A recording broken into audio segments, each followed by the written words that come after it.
ပြီးတော့ရှင်နောက်တစ်ခုကကျတော့ဒီမှာ perimetry ပေါ့နော် perimetry ကမနီယာနဲ့တူတူပါ perimetry မဟုတ်ပါဘူး surface ကကျတော့ရှင်ဒီမှာ 3D မှာကတ်တဲ့ material လေဒီမှာsurface သုံးချင်လို့ရှိရင် surface အောက်ကစေးတံလေးကိုနော်ဗာလေဒေါင်းလေးဆွဲချပြီးတော့ဒီမှာ surface တွေကတ်ချင်တယ်ဆိုရင်ဒါလေးအမှန်ချစ်ချပေးတာပဲဒါမှကိုကတ်ချင်တဲ့ surface လေးဝင်လာအဲ့ဒါဒီ surface နဲ့တူတူပါပဲနော်ဒီမှာပေါ့၃မျိုးကတ်လို့ရတယ်နော်၃မျိုးတူတူထားလိုက်ရတယ်မတူတော့ထားလိုက်ရတယ်အဲ့ဆိုမတူရဲထားမယ်ဆိုလို့ရှိရင်ဒီကောင်ထားလိုက်ပြီပေါ့နော်ထားလိုက်ပြီဒီကောင်လေးဖွင့်လိုက်ပြီဆိုတော့ဒီမှာဝင်တော့ပြီး surface ကကျတော့ရှင်ဘယ်မှာအလုပ်လုပ်လဲဆိုလို့ရှိရင် 2D မှာအလုပ်မလုပ်ဘူးနော်ဟုတ်တယ်နော် 2D မှာအလုပ်မလုပ်ဘူးဟောပါလေသူက 3D မှာပဲမြင်ရနော် surface ကတာကျတော့ 3D ရဲ့သက်ကြည့်တိုင်းဒီကောင်လေးပြောင်းသွားလိမ့်မယ်ဟုတ်ကဲ့ဒီအကြီးကကျတော့ 2D နဲ့ 3D နဲ့တိတ်ပြီးတော့မသက်ဆိုင်လို့ဖြစ်နေနော်ဒီမှာကြည့်အဲ့ဒါဒီ surface ပေါ့ဒီ surface ကဘယ်လိုအလုပ်လုပ်လဲဆိုလို့ရှိရင်ဒီမှာ surface ကခုနဖွင့်လိုက်တဲ့၃ခုလေအဲ့ဒါဒီအပေါ်ကကျတော့အပေါ်မျက်နှာပြင်က surface ဒီအပေါ်လေပုံစံနဲ့ကြည့်မြင်ရမယ်မျက်နှာပြင်ရဲ့ surface ဒီ surface ကိုဘာကတ်ချင်လဲကတ်လို့ရတယ်ဒီမှာဘူးမဟုတ်ပဲနဲ့တခြားကောင်းလေးကတ်မှထားတော့ stone လေးကတ်မှထားတော့ဒါဆိုဒီ surface က stone ဖြစ်လာအပေါ်ဆုံးတစ်ခုကကျတော့အပေါ်စီကနေကြည့်မြင်ရမယ်မျက်နှာပြင် surface နော်ဒါဆိုဒီကောင်ဒုတိယတစ်ခုကကျတော့ဒီမှာပေါ့ဒီအနားသားလေးရဲ့ surface အလေတစ်ခုနော်အနားသားလေးရဲ့ surface ဖြူအောင်လေးထားလိုက်မယ်ဒီကောင်လေးဖြူအောင်လေးဖြစ်သွားတယ်နော်ပြီးအောက်ဆုံးတစ်ခုကကျတော့ဒီအောက်ကနေကြည့်မြင်ရမယ်မျက်နှာပြင် surface ပေါ့ဒါလေးအမေလေးထားလိုက်မယ်နော်ဒါဆိုဒီကောင်အမေလေးဖြစ်သွားတယ်surface ကိုရှိဒီမှာ၃မျိုးမတူပဲကတ်လိုက်ရအောင်နော်ဒါမှမဟုတ်ရှိဒီ surface ကိုလေအပေါ်အလေရောအောက်ကောအတူတူကတ်ချင်တယ်ဆိုလို့ရှိရင်လင့်လေးချင်းလိုက်ရအောင်နော်လင့်ချင်းလိုက်မယ်ဆိုတော့သူက၃ခုလုံးအတူတူထားပြီးမှာနော်၃ခုလုံး stone ကိုဒီ surface ကတ်တာကျတော့ 2D တော့မမြင်ရအောင်နော် 3D ကြောင့်ရအောင် 3D ကြောင့်မြင်ရမှာနော်တူတူပဲမနေအောင်ဝေါ်နေဆိုလို့တူပါတယ်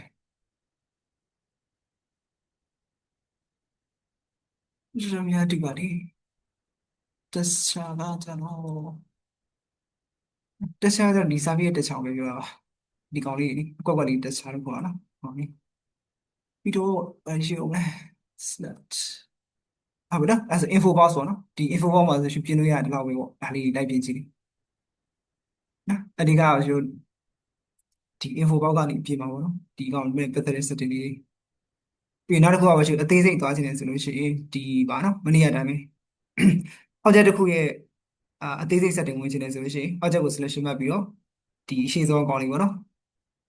ဒီ setting dialog တွေဝင်ရမှာနော်ကလစ်ချလိုက်ဒါဆိုရင်ဒီကောင်လေးပတ်သက်တဲ့ setting dialog တွေကြာလာမှာနော်ဒီထဲမှာတော့အသေးစိတ်ပြင်လို့ရတာပေါ့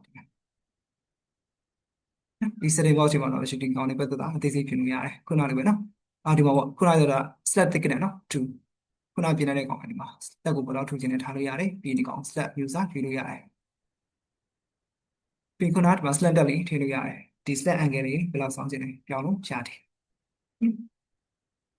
ပြီးရင် floor plan section ကကျတော့ခုန industry ဟိုပါလေ pattern လေးထည့်ပြရနေရမယ်လေ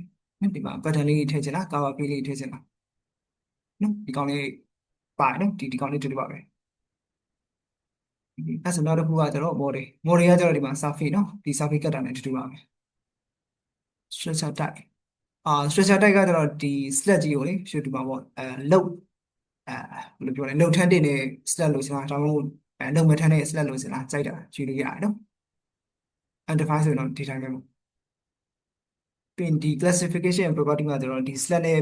သက်ဆိုင်တဲ့ parameter တွေပေါ့နော်ဟိုထည့်ချင်တာထည့်ထားလို့ရတယ်အများကြီးရှိရတယ်ဒီမှာfire resistant တွေထည့်လို့ရတယ် combat space တွေထည့်လို့ရတယ်ဒါတွေကတော့ open file တွေရောက်ပါတယ် resistant type များဒီ slat နဲ့ပတ်သက်တဲ့ issue ဒီသာအသေးစိတ်ပေါ့ဒီအောက်မှာ classification မှာဒါတွေထည့်ထားလို့ရတယ်ပေါ့တိုးတဲ့ course of volume လို့ထည့်ထားလို့လည်းရတယ်ပေါ့ဒါပေမဲ့ဘယ်လောက် meter square မှာဆိုဘယ်လောက်ကျက်ကုန်နေပေါ့အမှာ course ပိုင်းနဲ့ထည့်ထားလို့ရတယ် course of volume ကိုဒီမှာထည့်ရမှာတယ်ဒီ classification property မှာကျွန်တော်အသေးစိတ်ပေါ့နော်ဒီကောင်လေးပတ်သက်တဲ့data အသေးစိတ်တွေမှာထည့်ထားလို့ရတယ်ပေါ့တခါလေး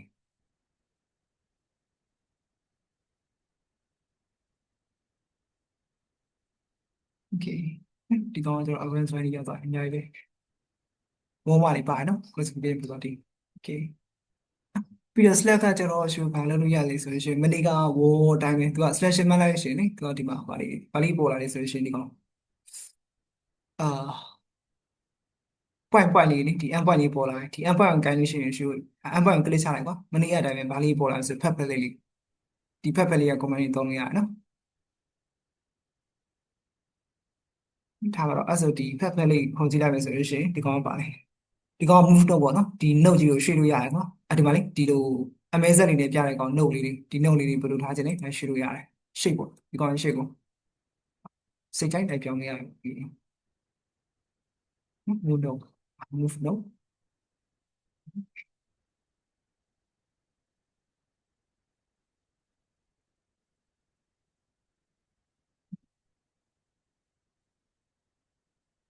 ဟုတ်ပြီဒါပထမဆုံး function ကကျတော့ move note နော်ဒီ note တွေကိုရွှေ့လို့ရတယ်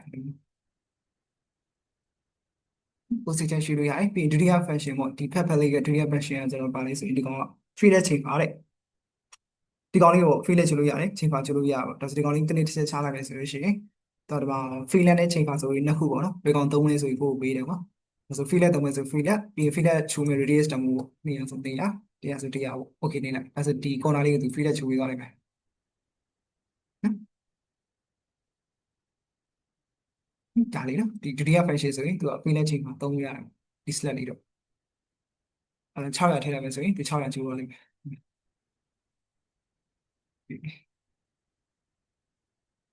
ဟုတ်ပြီနော်ပြင်ချိန်ပါလေးချူလို့ရတယ်နော်အော်ပြီးတော့ apply to all as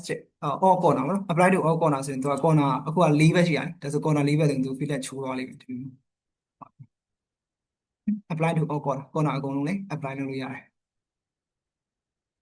ပြီးတော့ချိန်ပါလေးချိုးလို့ရတယ်နော်ချိန်ပါချိုးရဆိုလို့ရှိရင်လည်းချိန်ပါပေါ့ချိန်ပါကဒီမှာချိန်ပါပေါ့နော် AutoCAD ချိန်ပါချိုးတဲ့ပုံစံနဲ့တူတူပါပဲကြည့်ပါပြီးဒီကောင်ကကျတော့ပါလေဆိုရင် offset or adjust s ဆိုတာဒီကောင်လေးအနားတွေကိုလေ s လို့ခေါ်တာအနားတစ်နားနှစ်နားသုံးနားလေးနားရှိတယ်နော်အနားတွေကို s လို့ခေါ်တာကွာဆိုလို့ရှိရင်ဒီ os ဆိုတော့ဒီ s တွေအကုန်လုံးကိုရှိ offset ဖြစ်တာပေါ့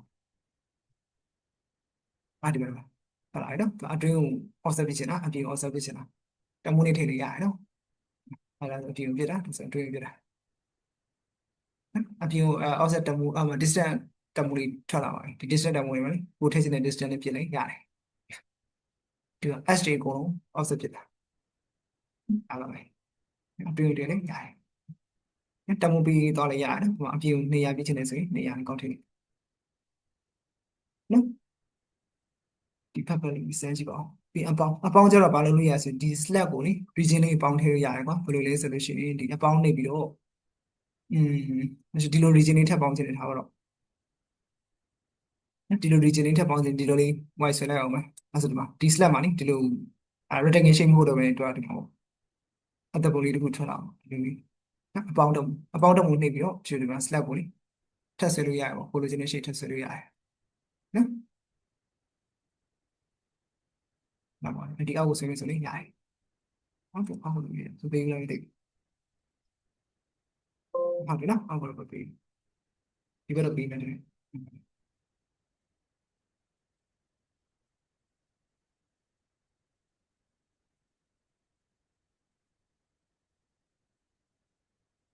โอเคနော်ပြီးအနှုတ်ကြတော့ရှိ slack ကနေအသားကြီးပြန်နှုတ်လို့ရတော့ထားပါတော့ရှိ slack အလေပါလေအပေါက်လေးဖောင်းချင်နေထားပါတော့ဒါဆိုဒီမှာအပေါက်လေးပြန်ဖောင်းလိုက်ဆို slack ရဲ့အလေပါလေအပေါက်လေးဖြစ်သွားလိမ့်မယ်ဒီ 3D နဲ့ဖွင့်ကြည့်လိုက်မြင်ရပါလိမ့်မယ်ဒီ slack ရဲ့အလေပါအပေါက်ဖြစ်ပါနော်အနှုတ်နဲ့ဆိုရင် slack ကနေအသားကြီးပြန်နှုတ်ယူလို့ရတယ်ပေါ့နော်ဒီလိုလေးနှုတ်လို့ရတယ်ဒီလိုလေးနှုတ်လို့ရတယ်ဒါဆိုပါအပေါ်ချင်းတဲ့တော့စမ်းကြည့်ပါ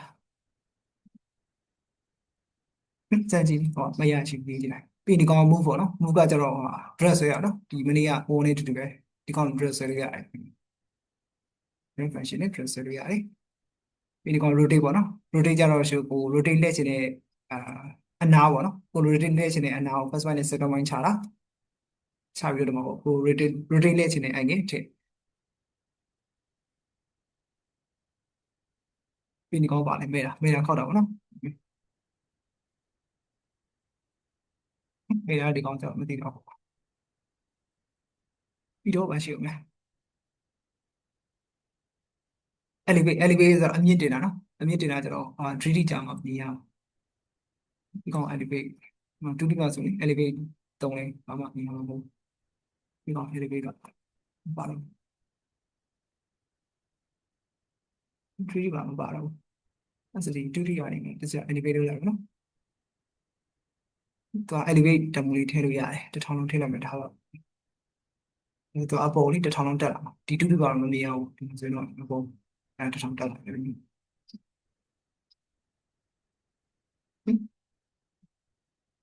ပြီးနောက်တစ်ခါ multiply ပါနော် multiply ကမနေ့ကလိုပဲ copy အများကြီးပွားနော်ဘယ်လို copy ပွားချင်လဲဒီမှာဖြေလို့ရပါတယ် copy အများကြီးပွားအောင်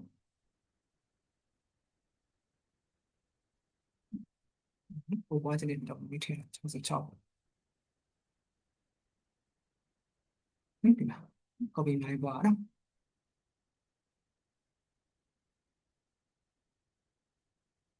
ဟာပြီနော်ဒါဆို Slack ကကျတော့ဒါလေးသုံးရတယ်ပြီးလို့ရှိရင်ဒီအနားလေးကလေးချလိုက်မယ်ဆိုလို့ရှိရင်ဒီအနားလေးတွေကခုနကကျတော့ဒီပါလေ endpoint နဲ့ကလေးချလိုက်မယ်ဆို endpoint နဲ့သက်ဆိုင်တဲ့ဖက်ဖက်လေးပေါ်လာပေါ့ဒီ endpoint နဲ့သက်ဆိုင်တဲ့ဖက်ဖက်လေးသူကအနားကိုကလေးချလိုက်မယ်ဆိုတော့ဒီအနားနဲ့သက်ဆိုင်တဲ့ဖက်ဖက်လေးထည့်ထွက်လာတယ်နော်ဒီကောင် palette လို့ခေါ်တယ်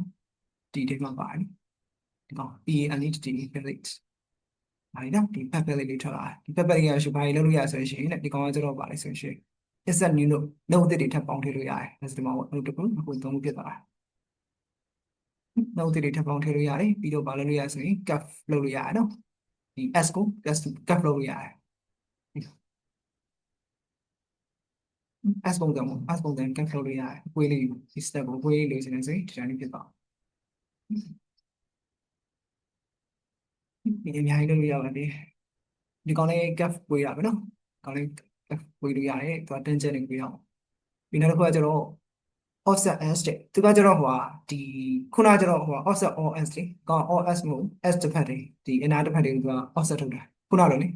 ဒီဘက်လေးတော့ထုတ်တာမဟုတ်ဘဲနဲ့ဒီတစ်ဖက်တည်းကိုထုတ်ချင်တယ်ဆိုရင် offset s တစ်ခုတည်းသုံးလို့ရတယ်ဒီလိုဆိုဒီရှိဒီတူဒီဘက်လည်းတူပါပဲတစ်ဖက်တည်းထုတ်ချင်ဒီ offset s လေးသုံးလို့ရတယ်ပြီးနောက်တစ်ခုကကျတော့ဒီမှာနော် offset all s သူကကျတော့အကုန်လုံးထုတ်တာလေးဘက်လုံးထုတ်တာအနာလေးဘက်လုံးအချင်းချင်းထုတ်တာဒီအပေါင်းနော်ဒီ Slack ကိုရှိအပေါင်းလေးထပ်ထည့်လို့ရတယ် Slack area ကိုထပ်ပေါင်းထည့်လို့ရတယ်ပြီးနှုတ်ပေါ့ဒါကကျတော့ခုန function နဲ့တူတူပါပဲ Slack area လေးပြန်နှုတ်လို့ရတယ်ဒီလိုက်လုပ်လို့ရတယ်ကျတဲ့ကောင်လည်းတူတူပါပဲနော်ခုန move လုပ်လို့ရတယ် rotate လုပ်လို့ရတယ် rotate လုပ်ရတယ်ဒီနော် SD Slack တစ်ချက်စမ်းကြည့်လိုက်ပြီးဒီမှာနော်ဒီ floor plan မှာဘယ်လိုမြင်ချင်လဲ cover frame လေးထည့်လို့ရတယ်ဒီ cover frame ရဲ့background ရော foreground ရောပြင်လို့ရတယ်နော်အဲ့ဒါ Slack စမ်းကြည့်လိုက်နော် Slack ကနောက်တစ်ခုကဘယ်လိုရှိမလဲဆိုရင်ဒီမှာပေါ့Slack ကဘာမှသုံးလဲဆိုရင်အောက်ခြေမှာသုံးလာပြီဒီကောင်လေးခင်းမယ်ဆိုရင်Slack လေးခင်းလို့ရတယ်ဘောလေးဆိုရရှိထားပါတော့ဒီကနေဒီ Slack ကောက်ခင်းတော့နော် recognition နဲ့ပဲခင်းလိုက်မယ်နော်ဒါစီအောက်မှာ Slack လေးပေါ်လာလိမ့်မယ်အောင်ဒီမှာနော်ဒီကောင် Slack ရှင်းမှတ်ပြီးတော့ Slack အမျိုးအစားဟိုကြိုက်တာရွှေလို့ကြပါတယ်ခုနကပါလေ business lab ပြီးရွေးဆိုရင် business lab